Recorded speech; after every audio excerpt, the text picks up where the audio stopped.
on the American oil company documents, and they were very insistent that US and Britain should never accept nationalization.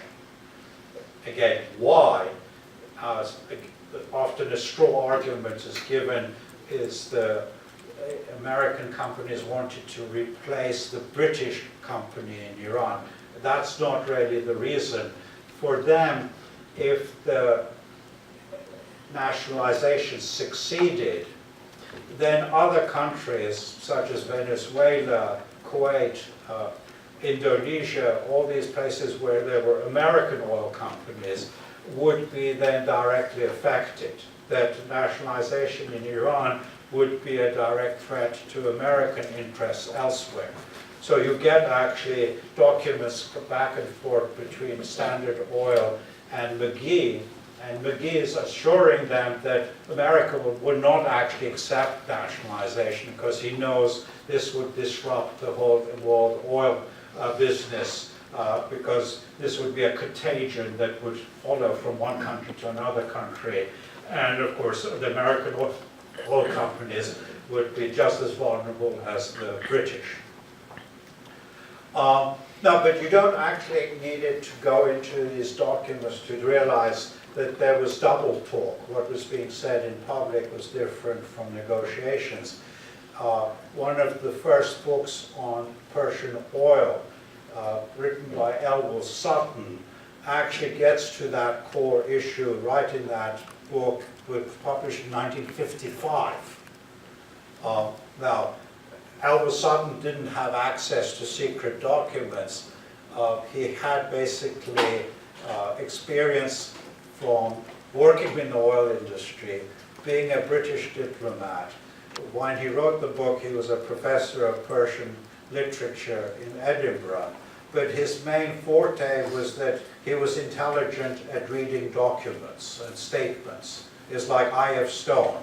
He could read the newspapers, see what was being said, and came to the conclusion what the phrase he used, the British were willing to accept the nationalization in theory as long as Iran didn't put it into practice.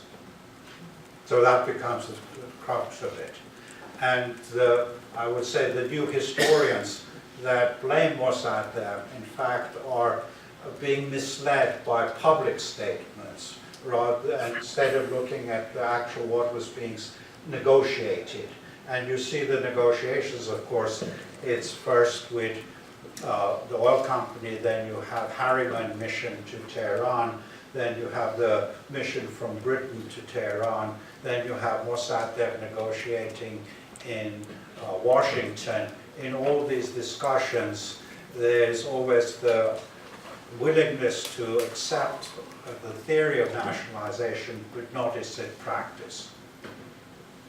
So in short, there was really never an offer given to Mossad there to have a real offer. One could say, why shouldn't America and Britain compromise, accept nationalization, and then insist that Mossadegh would have to sell a certain amount of oil to the oil companies, or even ask assurances that he wouldn't sell it to the Russians or whatever.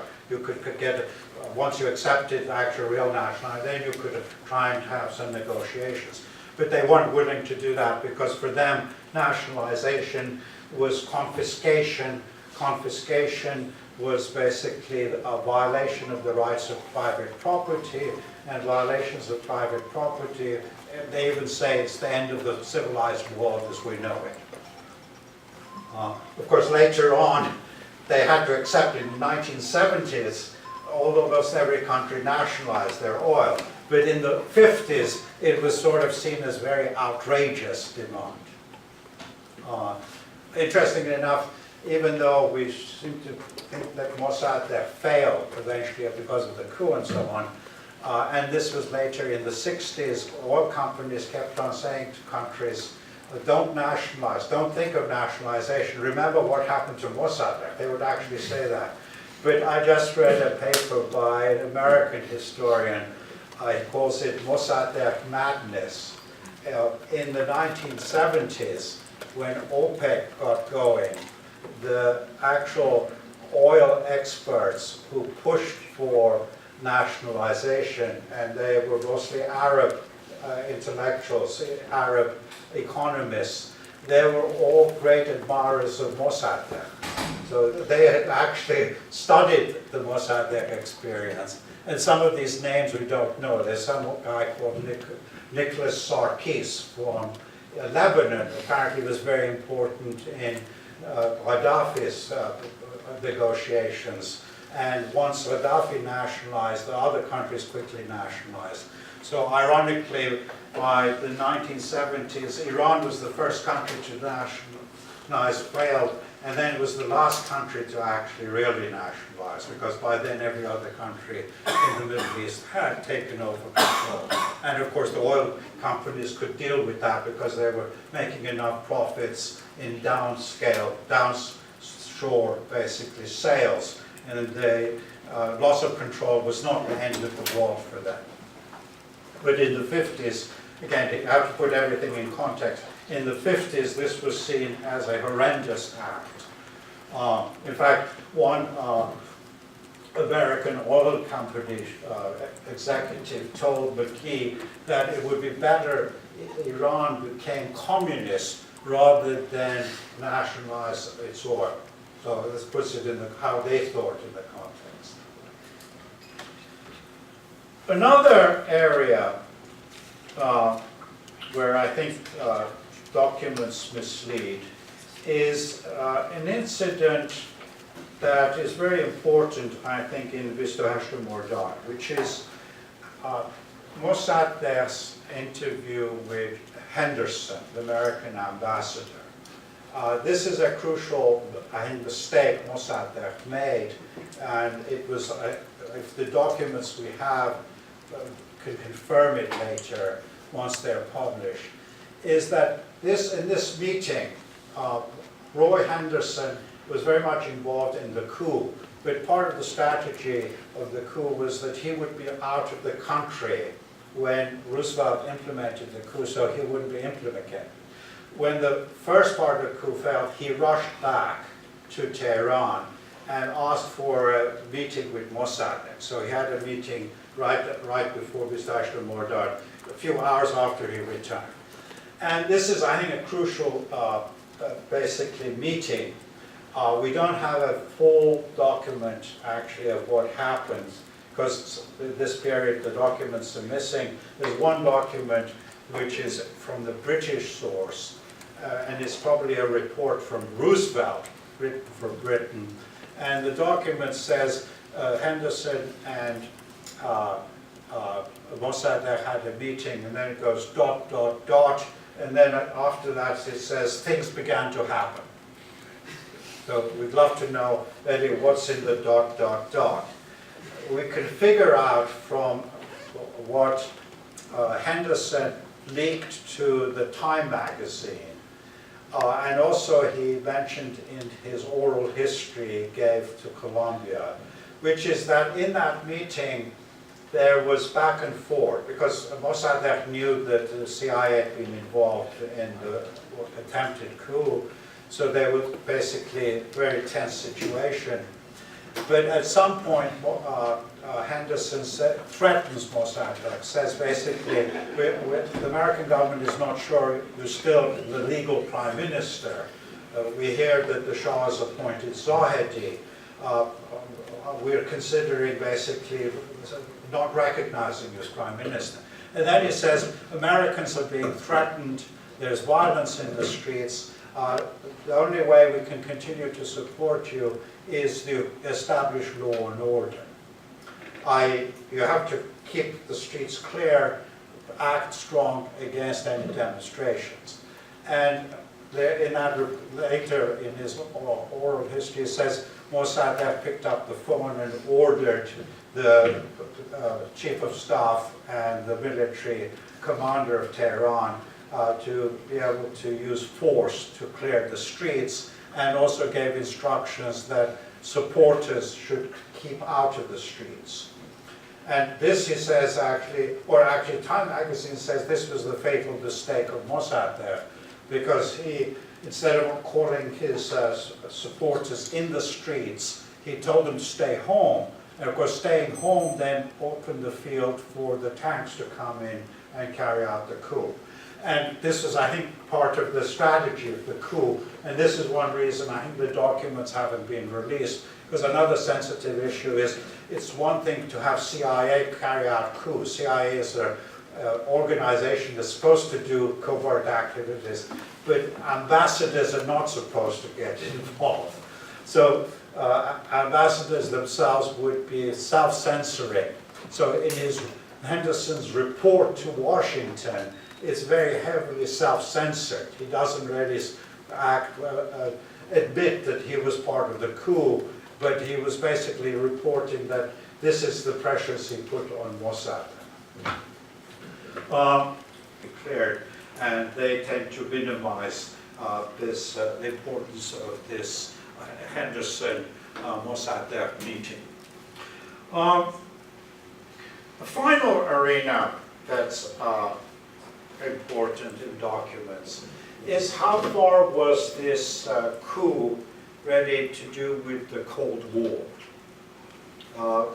Because historically people have always put this as a coup because of the fear of communism, the danger from the Soviet Union, and that the Americans got involved because they were not interested in oil, nationalization was not important, but the fear of communism was important.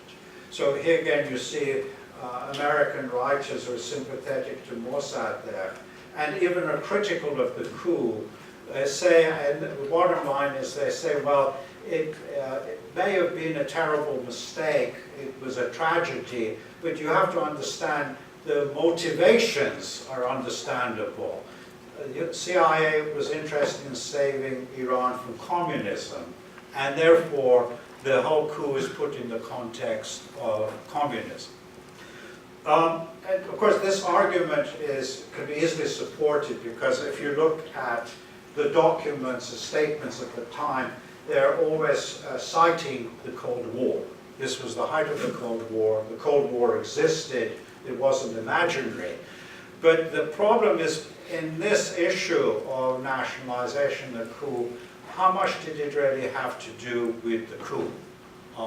Even if there was no Cold War, would the coup have occurred or not? And my argument would be that really the coup, the Cold War is the discourse of the time.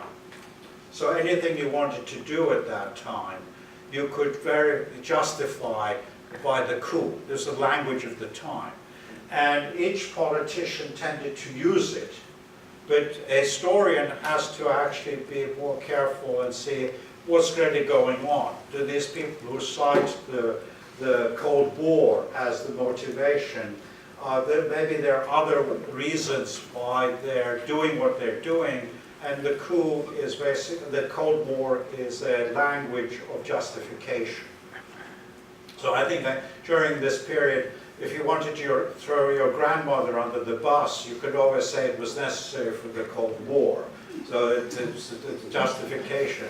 And this was often actually joked about it. There was a meeting of Mossad there with Henderson, actually earlier, long before the coup, and Mossad was trying to negotiate a financial agreement. And Henderson says, oh, I would never be able to sell this to Congress, you know, you're asking too much. Mossad looks at him and jokes and says, oh yes, you can, just tell them you needed to do this in order to save Iran from communism. And both laughed, because both had a sense of humor. Younger historians now use that document and say, well, here you see Mossad made a fatal mistake. He was using the Cold War. But Henderson knew this was a joke. It wasn't a serious issue. So in Mossad's trial, actually, the prosecution kept on saying, well, wasn't the country in the danger of communism and the Tudeh party? And he would say, this is a red herring, this is only irrelevant. The Tudeh party didn't have a single tank, a single machine gun. How are they going to overthrow me? He said this was an imaginary threat. And in the British documents, actually, you often see British diplomats saying, we used the communism as a bogeyman. And they say actually one way of getting the Americans on board was to use the communism as a bogeyman. But to buy that argument, you have to think, it's not the American public, but people like Eisenhower, the Dulleses, were somehow children who could be misled by a bogeyman. They were very realistic, hard-headed politicians. Just someone going and saying, you know, the bogeyman communism is there, was not going to scare them, especially since they have their own CIA documents that have been released. And their assessment was that there was really no danger of communism in Iran in 1952-53. You know, maybe 10 years beyond or something, but there was no real threat of communism at that time. So what you find is the liberal historians tend to fix on the issue of the Cold War to explain why the Americans got into the business of the coup. Well, I would say actually the real motivation goes back to the fear of a successful nationalization. And for them, the Cold War was basically a way of justifying carrying out the coup. Of course, here again, there's a long history of American foreign policy historians that if America makes bad decisions, it's always from good motives. So Vietnam, Iraq, you know, unfortunate things happen, but the intentions were good. One good book actually on Iran-US relations, Paved with Good Intentions, written by State Department sort of historian. Yeah, bad things happened in US-Iran, but it was always paved with good intentions. The American intentions were always good. In this case, it would be to save the country from communism, and therefore they maybe broke the laws, broke the rules, but it was motivated well. One person actually who very much subscribes to this is Malcolm Byrne, who's done actually more than anyone else to get these documents released from the state. And he gave an interview recently releasing some new documents about the coup, but they're not really valuable documents because they're documents written in the 1970s about 53, so they're not primary sources. But he says, he tries to justify the coup by saying, well, you know, you have to remember their motivations were good. Eisenhower, the Dulleses, were actually honorable men. And how do you know they're honorable, good men? It's because read their documents, their statements, and they always say they were doing it for the Cold War. And there's a famous 19th century philosopher whose name I won't mention, who says with history, when you discuss, look at historical figures, you don't assess a historical figure by that historical figure's assessment of themselves, obviously. You try to have more objective way of assessing what were they up to, not saying, well, I was doing this because I had good motives. It would be absurd. If you were in Roman history, then you would think that, well, Nero was a god because he declared himself a god. What one historian is going to consider the Roman emperors as gods because they viewed themselves as God. So with this, whenever, let's say, motive of Cold War is given, and you find it in the statements, clearly it's there, you have to take it with a pinch of salt. You have to see, are there maybe other motives there? And the reluctance of later historians is much more due to ideology of a liberal assessment of what was going on, rather than taking the hard look at what was the motivation. And you'll find even the most sympathetic American historians of Mossad that they're unwilling to say actually the coup occurred because American oil interests were very vital in American diplomacy. This is a sort of a taboo in American foreign policy. And you have to go back to the Wilsonian period. There's a long trend of that in his historiography of American foreign policy. So I'll stop there. I'm sure you have. Looking at realists like Mossad, they would see the difference between an organization that can have a large mobilization in the streets, the difference between that and actually carrying out a coup and a revolution. It's different business. So it's one thing to bring out, 50,000 people into the streets. To actually transform that 50,000 to seize power, especially in Iran, where you have umpteen tribes who are armed by the British. Bakhtiaris actually had more armed men than the Tudeh could ever organize. So even if the Tudeh had arms, they would be basically having to compete with Qashqai's, Hamsid, the Bakhtiaris, Turkmen, Shah Salam, and so on. So a realist like the Dulles or Eisenhower or Churchill or Mossadegh, he would be looking at politics in that way. So it's impressive to have a big demonstration on May Day, and that would impress people. But a realist would know that's very different from actually seizing power. And what the American press and the British press tried to do is confuse the things. And here actually what you find is the CIA intensely exaggerates even the mass bases of the Tudeh in order to muster up this Cold War fear. So one example is the big meeting the Tudeh had. It was probably about 50,000 people. New York Times, on the prodding by the CIA, actually put the figure as 100,000. So here it was a systematic exaggeration. Not to be favorable to the Tudeh, but in fact to say it's a real threat. But I think Mossad, being a realist, and he also had a nephew who was close to the Tudeh party, so he got daily reports of what was going on. He knew the Tudeh party was not thinking in terms of arming itself or organizing for a coup. That was not something in the agenda. The officers, which is often mentioned, 600 officers that were uncovered after the coup, that sounds impressive.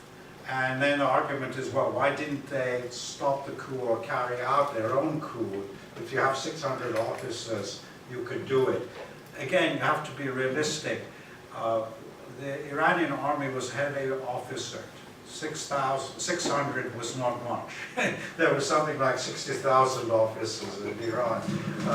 Colonels, generals who were a dime a dozen. And then you have to look at these officers. The British MI6 and Bureau 2 of the Army of Intelligence in Iran since 1941-42 had actually worked closely together in sidelining any army officer expected to have left-wing sympathies. So there was a systematic policy that any officer, especially the cadets, that seemed leftist, were made sure that they didn't go into sensitive positions. Some managed to escape that. But then if you look at the 600 officers that were arrested in 1955, very few of them were actually held field positions that would have been important in military. Most of them were cadets.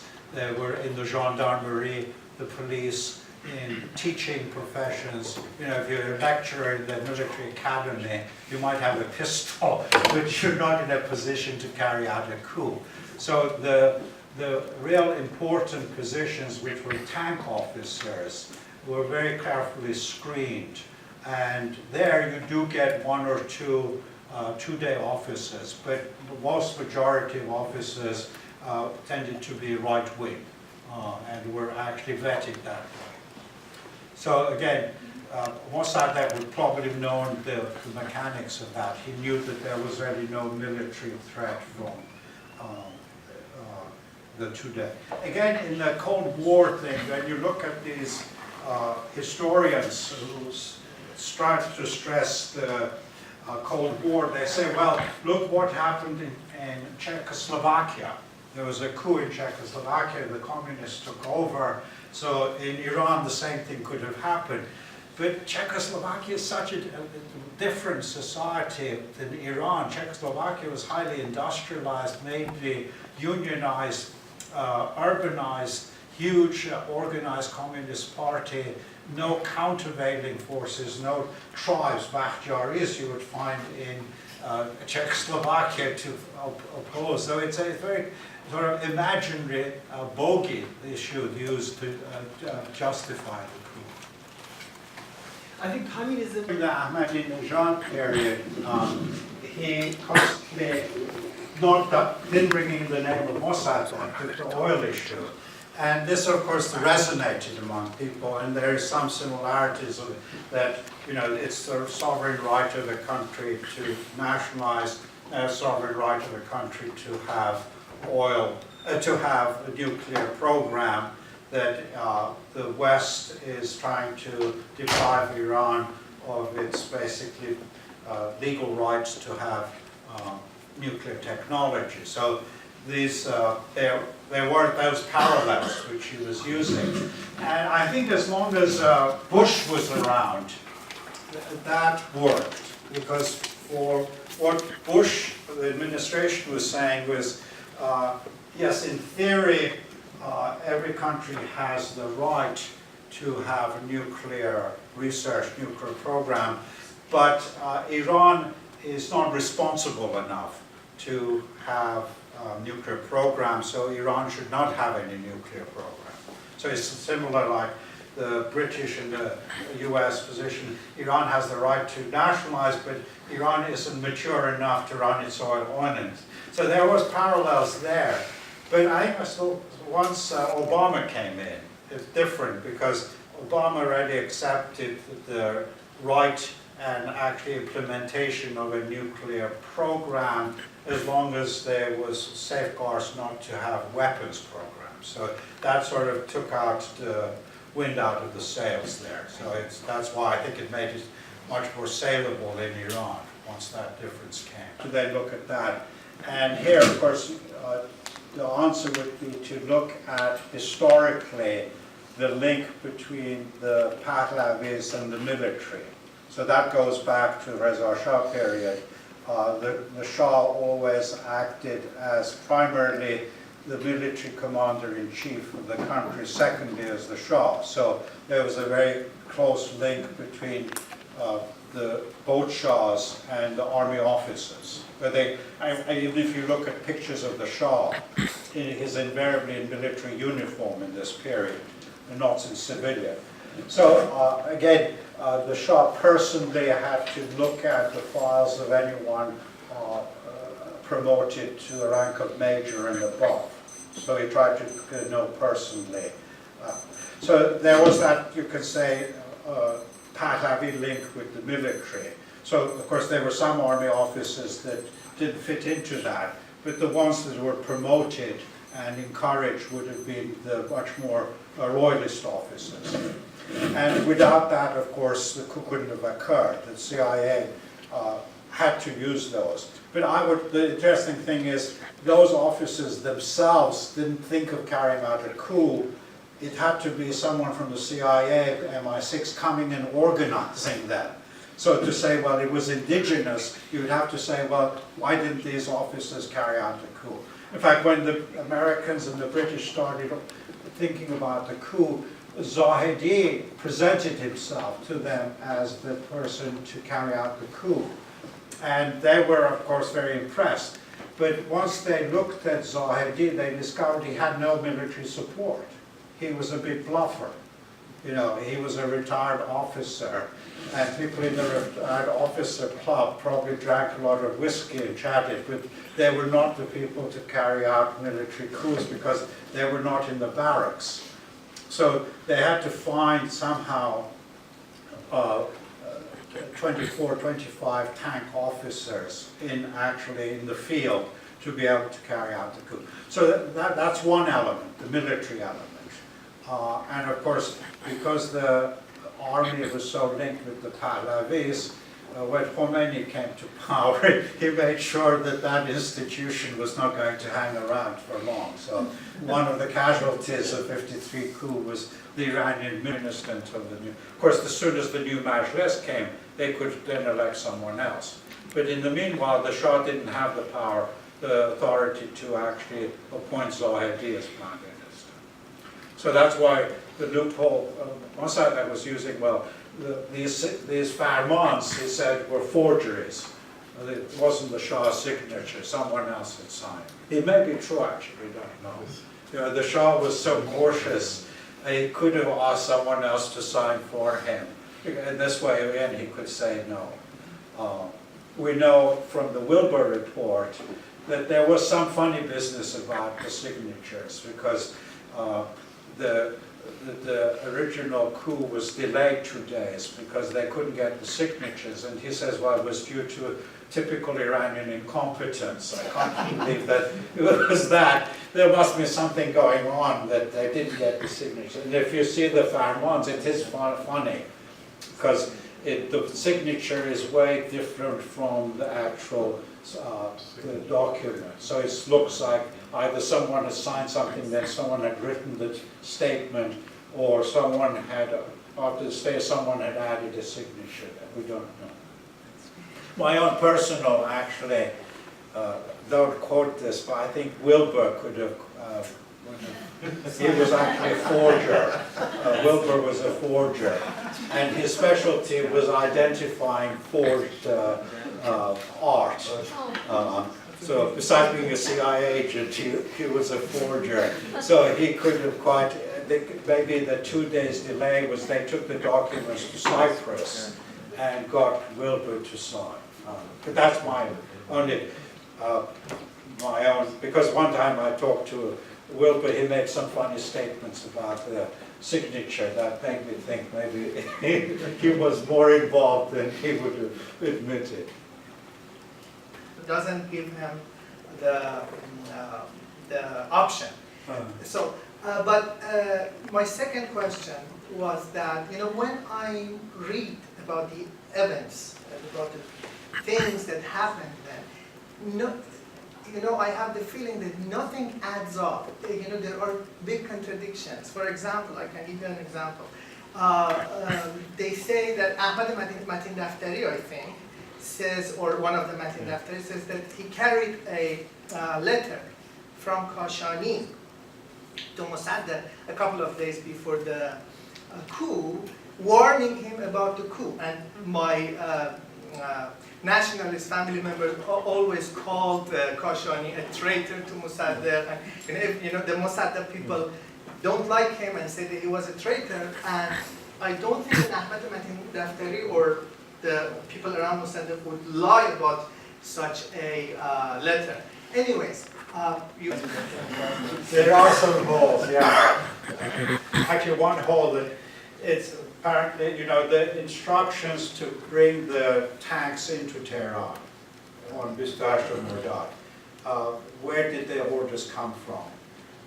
Because the way the chief of staff had arranged it, this is what gave Mossadegh the confidence that there couldn't be a coup, was that the barracks were in a way locked in such a way that army officers couldn't just take tanks and take them to Tehran. The commander-in-chief of the barracks had to okay it. And the barrack commanders were all, 4 out of 5 were pro-Mossadegh. So how that was short-circuited, we still don't know. Whether they disobeyed orders or it was a mistake that actually Riai ordered it, and of course then they didn't realize what was happening. We don't know about that. Those are the missing things. What was their first point? the letter from Kashani. Oh, okay. Actually, that letter was released not by Matin Daftari, not by Daftaris, it was written by Kashani's son, okay, who about 10 years ago brought out this document, apparently written by the Ayatollah Mossad, warning him that there was going to be a coup and that they should unite to fight the coup. The problem with that document, and head of Matin Daftari's argued, is that it's a forgery. And you can see it's a forgery because the paper that was used was not being used at that time in Tehran. and therefore, it's a post de facto thing. And it's not possible because actually the days before there were violent clashes between Kashani supporters and Mossad there. A Kashani supporter was killed actually by one of Furuhar's supporters outside Kashani's home. So it's very unlikely that Kashani would be stretching out his hand there. When we know from the British documents, he was negotiating with Zahedi, and Zahedi promised him 3 cabinet seats after the coup. So it doesn't fit in. Zahedi took refuge under Kashani in the Senate, as far as I know. Well, Zahedi, I've heard that Zahedi took refuge. Mossadegh wanted to arrest him, somehow knew about his plans, and then Kashani in the Senate accepted him and didn't let people arrest. Yeah, no, there were actually close relations between Kashani and Zahedi going back earlier.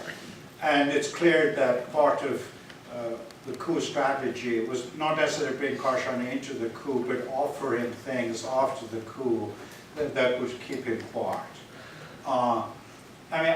Kashani's things are not ideological, so nowadays they try to make it was a religious issue. It was more a question of patronage, who gets what and so on. But Kashani's son actually is making an industry of trying to undermine Mossad then. So